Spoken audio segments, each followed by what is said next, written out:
હમણે જ બાપુનો ચાળો એક લક્ઝરી વોલ્વો આવી હતી અને સાહેબ બાપુનો ચાળો છે કર્યો તો અને પછી ખબર પડી હતી કે શું કહેવાય.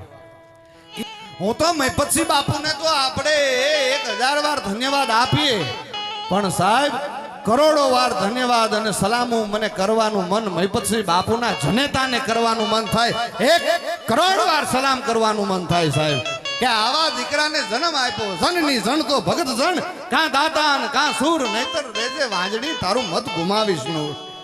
એવા મહેપતસિંહજી બાપુ અને સમય મર્યાદામાં દરેકને ચાલવાનું છે.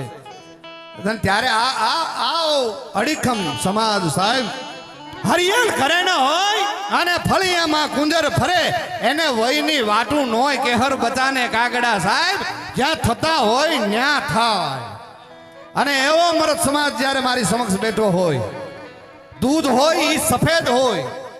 આ ઘણા હું ક્ષત્રિયોને ન્યા આ વાત હું આ દુહો બોલું છું, કાક બાપુનો દુહો છે કે દૂધ છે ને એ સફેદ છે. એમાં તમે રાતે 2 ફોરા ચાહના નાખી દો એટલે એ હવાર પડે દહીં થઈ જાય, એ પણ સફેદ હોય. એને તમે વલોવી નાખો અને એમાંથી માખણનો પીંડો ઉતરે, એ પણ સફેદ હોય. એને જ્યારે તમે ચૂલે ચડાવો ત્યારે ઘડીક વાર માટે રંગ બદલે. એને તપાવો એમાંથી ઘી બને, એ પણ સફેદ હોય. શાંત થાય ત્યારે એ પણ સફેદ હોય. એમ સાહેબ જેનું દૂધનું કૂળ હોય, છાસ માખણ ઘી છેવટે પણ જેની હાલત હળગી હોય પણ કદીએ કાળા નોય, જેના કૂળ દૂધડિયા કાગડા, જેનું દૂધનું કૂળ હોય. રેવડાના બાદરમાં અહીંયા જે ક્ષત્રિયો અને 18 વર્ણ જ્યારે ભેળું થયું છે, રાજપૂત છે ઈ રણ મેદાનમાં ઝાકા ઝીક બોલાવતો હોય અને એમાં બ્રહ્મમાં શ્વાસ અટકાઈને પડ્યા હોય ત્યારે આપણે ત્યાં નિયમ એવો છે કે ઘરે ઘરેથી રાજપૂતાણીઓ છે એ ગંગાની ઝાર લઈ અને ગંગાજળ મુખમાં મૂકવા માટે જાય. એ બધા યોદ્ધાઓ છે એ ઘાયલ થઈને પડ્યા છે ને એમાં પોતાની પત્ની હોય, દીકરી હોય, બેન હોય, માં હોય, એ ગંગાજળ મૂકવા માટે જાય અને આખા જ રણ મેદાનમાં પોતાના ધણીને ગોતે છે પણ જડ્યો નહીં.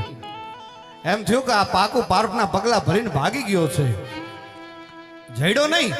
એટલે પાછા આવીને પોતાના સાસુમાને કીધું કે સાસુમા તારા દીકરાએ તો 2 કુળને લઈ જવું, 52 થારે બેટડે આજ 2 કુળ લાજવ્યા, સારે રણ મેં ફરી ઝારી હાથ લિયા.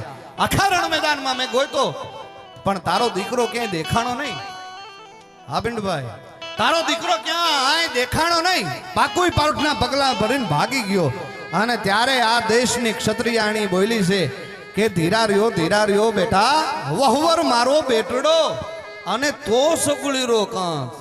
સાહેબ જેના નામનો તે ચૂડી અને ચાંદલો ધારણ કર્યો છે અને જેને મારું ધાવણ ચાવીને મેં મોટો કર્યો છે, વહુવર તારો બેટડો, વહુવર મારો બેટડો અને તો સગુળીરો કંક. એ તો કાં ઘોડાની ઘુમરે અને કાં ગેમર ગજદંત. ક્યાંક તપાસ કર, એ હાથીને ઢાળતા પડ્યો હોય, એ મારું લોહી હોય, મારું લોહી જેવી તેવી જગ્યાએ ન હોય.